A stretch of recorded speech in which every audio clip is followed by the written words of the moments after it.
60 రోజుల్లోనే ఇంగ్లీష్ నేర్చుకునే అద్భుత అవకాశం మీకోసం. ఇప్పుడే స్పోకెన్ ఇంగ్లీష్ క్లాస్ లో జాయిన్ అవ్వండి.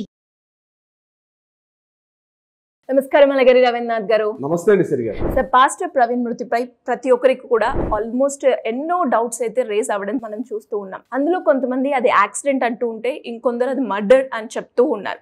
దాంట్లో భాగంగానే అసలు ఈయన ఎందుకు స్టార్ట్ అవ్వడం జరిగింది, దాంతో పాటు ఏదైతే 11 నిమిషాలు ఉందో ఈ 11 నిమిషాల్లో ఏదో మిస్టరీ అయితే జరిగింది అని మనం వింటూ ఉన్నాం. ఇంతకీ ఆ 11 నిమిషాల్లో అసలు ఏం జరిగింది, దీన్ని ఎలా చూడొచ్చు అంటారు సార్? పాస్టర్ ప్రవీణ్ పగడాల ఈయన యొక్క ఏదైతే అనుమానాస్పద మృతిగా ఎప్పుడైతే BNS 194 సెక్షన్ ప్రకారం ఏదైతే జరిగిందో అప్పటి నుంచి గడిచిన 2 రోజులుగా 2 తెలుగు రాష్ట్రాల్లో కూడా దీని మీద కంటిన్యూగా అనేక చోట్ల సోషల్ మీడియా కావచ్చు, ఇతరత్ర అనేక మీడియా ప్లాట్ఫామ్స్లో కూడా ఈ డిస్కషన్స్ అయితే జరుగుతున్నాయి. మనం కూడా కొన్ని వీడియోస్ చేయడం జరిగింది దీనికి సంబంధించి. అయితే ఈ ఎంటైర్ ఎపిసోడ్లో అంటే ప్రవీణ్ పగడాల గారి యొక్క అనుమానాస్పద మృతికి సంబంధించి ఏదైతే జరుగుతున్నటువంటి డిస్కషన్స్లో భాగంగా రాత్రి 11:31 కొవ్వూరు టోల్గేట్ బ్రిడ్జ్ దగ్గర ఆయన బైక్ కనిపించడం, అది కూడా హెడ్ లైట్ లేకుండా కేవలం ఇండికేటర్స్ మాత్రమే ఆన్ చేసుకుంటూ కాస్త వంకా టెంకరగా వెళ్తున్నటువంటి ప్రవీణ్ పగడాల గారి ఒక వీడియో చూపిస్తున్నారు. తర్వాత పోలీసుల యొక్క చెప్తున్నటువంటి విషయం ఏంటంటే 11:42 ఈయన మరణించి ఉండవచ్చినటువంటి ఒక విషయాన్ని కూడా తెలియపరిచారు. అంటే 11:31 నుంచి 11:42 వరకు ఉన్నటువంటి ఆ సమయం, అంటే ఈ 11 నిమిషాల్లో జరిగినటువంటి విషయం ఏం తెలిస్తే ఈ ఎంటైర్ మిస్టరీ కూడా వీడియో అవకాశం కూడా ఉంటుంది. ఇది నెంబర్ 1 పాయింట్. అయితే నేను ఈ వీడియో ద్వారా అందరికీ తెలియపరిచేది, ముఖ్యంగా క్రైస్తవ సోదరులు వీళ్ళందరూ చెప్పేది ఏంటంటే, ప్రధానంగా గుర్తుపెట్టుకోండి, దీని మీద ముమ్మరంగా దర్యాప్తు చేస్తున్నారు పోలీసులు. మీరు రకరకాల అభిప్రాయాలు వెలిపించవచ్చు, తప్పేమీ లేదు. కానీ ఇమ్మీడియట్గా మాకు తెలిసిపోవాలి, ఇమ్మీడియట్గా మాకు ఎందుకు చెప్పేయాలంటే వాళ్ళు కూడా మనుషులేనండి. పోలీసులు కూడా మనుషులే, గుర్తుపెట్టుకోవాలి. ఒక యంత్రాంగం ఉంటుంది, ఒక ప్రొసీజర్ ఉంటుంది, ఒక స్ట్రక్చర్ ఉంటుంది.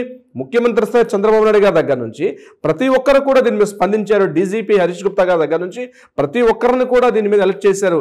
ఇది ఎస్ ఆర్ నో, యాక్సిడెంటా లేదా ఒక మర్డర్ జరిగిందా, హత్య జరిగిందనే కోణం మీద పోలీసులు నిమిషాల్లో తెలియపరచడానికి అదేమీ ఇంకొక టెక్నాలజీ కాదు కదా. దీని మీద పూర్తిగా ఒక దర్యాప్తు జరగాలి.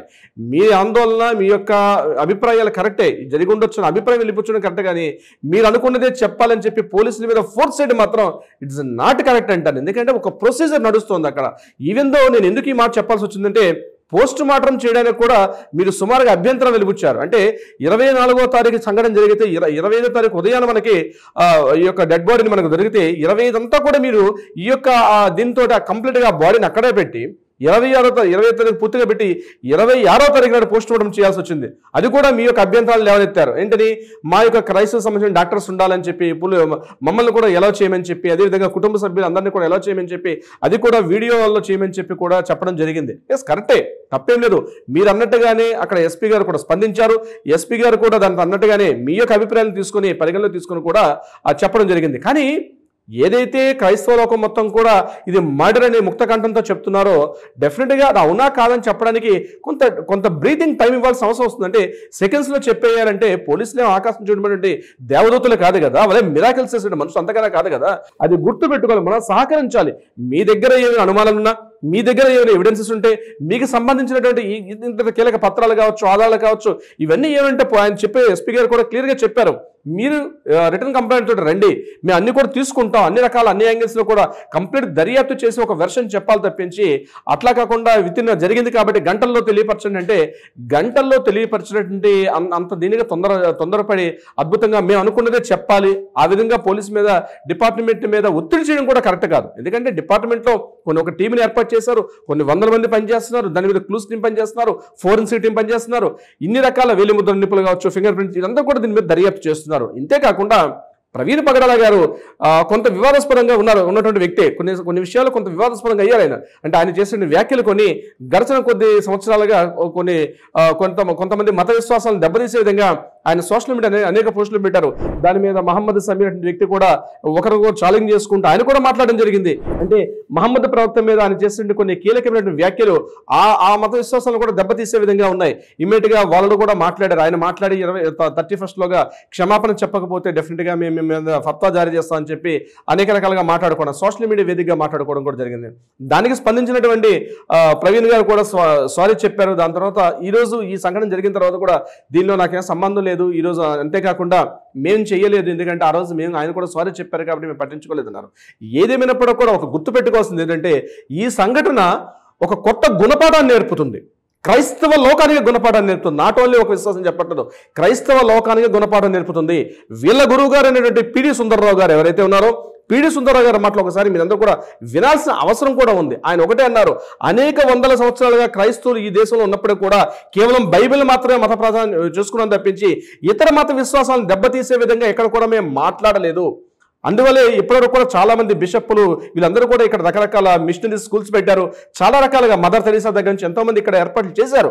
చాలా మంది ఒక సోదర భావంతో బయలుగారు. కానీ ఎప్పుడైతే ఇతర మత విశ్వాసాలను దెబ్బతీసే విధంగా మాట్లాడడం స్టార్ట్ అయిందో గడిచిన కొద్ది సంవత్సరాలుగా ఈ యొక్క రాష్ట్రంలో ఈ అశాంతి వాతావరణం నెలకొంది. ఎందుకంటే ఈ విషయం చాలా సున్నితమైంది శ్రీ గారు. ప్రధానంగా ఏంటంటే ఇతర మత విశ్వాసాల పరిస్థితి ఎలా ఉంటుందంటే వాళ్ళకు ఉన్నటువంటి సిద్ధాంతాలు పాటిస్తారో, వాళ్ళ ఆచార వ్యవహారాలను పాటించుకుంటూ వెళ్తారు. కానీ వీళ్ళ ప్రధానం ఏంటంటే సువార్త చెప్పాలి, అదేవిధంగా ఇవాంజలిస్ట్ ప్రచారం చేసుకుంటూ వెళ్ళాలనే ఒక ఏకైక సిద్ధాంతంతో ఉన్నటువంటి ఈ మత విశ్వాసం వీళ్ళకు ఉంటుంది. ఇక్కడే ప్రాబ్లమ్స్ అనేవి స్టార్ట్ అవుతున్నాయి. రాజ్యాంగం చెప్పినటువంటి విధి విధానాల ప్రకారం ఎవరి మత విశ్వాసాలను కాపాడుకోవడం వల్ల ఎటువంటి సమస్యలు రావు. రాజ్యాంగం పూర్తి స్వేచ్ఛ కూడా ఇవ్వడం జరిగింది. ఎవరి మత విశ్వాసాలు, ఎవరి ఆచార సాంప్రదాయాలు పాటించుకోవచ్చు. కానీ ఇతర మత విద్వేషాలను రెచ్చగొట్టే విధంగా ప్రలోభపెట్టినప్పుడే ఇవి జరిగే అవకాశం ఉంటుంది. దీని మీద చాలా మంది బిషప్లు కావచ్చు, పాస్టర్స్ కావచ్చు, చాలా సందర్భాల్లో సామరస్యపూర్వక వాతావరణం ఉండేది.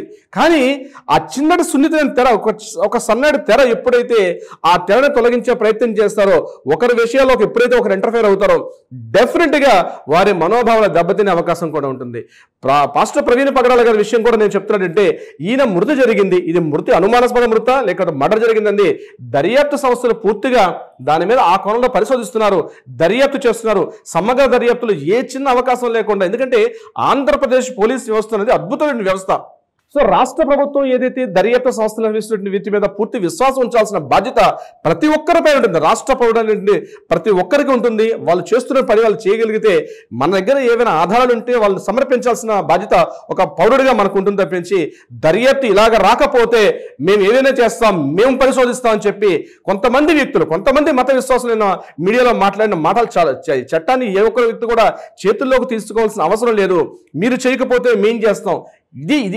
ఇటువంటి రకాలటువంటి ప్రలాపనలు, ఇటువంటి రకాలటువంటి ఏవైతే మాటలు ఉంటాయో సామాన్యుడికి అర్థం కాదు ఏం జరుగుతుంది ఏంటని చెప్పి. విషయాన్ని సంస్థలు ఉన్నాయి, వ్యవస్థలు ఉన్నాయి. ఈ వ్యవస్థల పరంగా పనిచేయాల్సిన ఆవశ్యకత ఉంది. ఒకరికొకరు సోదర భావంతో పనిచేసుకోవాల్సింది. ఎవరి మత విశ్వాసాలు, ఎవరి ఆచార వ్యవహారాలు వాళ్ళు పాటించుకున్నప్పుడు ఎటువంటి ఇబ్బందులు కూడా రావు. ఇది కూడా ప్రవీణ్ పగడాల గారి విషయం మీద అందరూ కూడా స్పందించాం. కానీ వాళ్ళకి దర్యాప్తు సంస్థలకు మనం సహకరించాల్సిన బాధ్యత అయితే ఉంది. వాళ్ళు చేసే వరకు వెయిట్ చేయాలి. మీడియా కూడా అత్యుత్సాహం ప్రదర్శిస్తున్నారు. నా వరకు తెలిసి బీయింగ్ ఎన్ అడ్వకేట్గా నేను చెప్తున్నాను, ఒక మీడియా కూడా అత్యుత్సాహం ప్రదర్శిస్తున్నారు. దీనిలో కంప్లీట్గా వాళ్ళ కుటుంబ సభ్యులు కూడా పెద్దగా దీన్ని స్పందించట్లేదు. ఆమె కూడా వచ్చారు.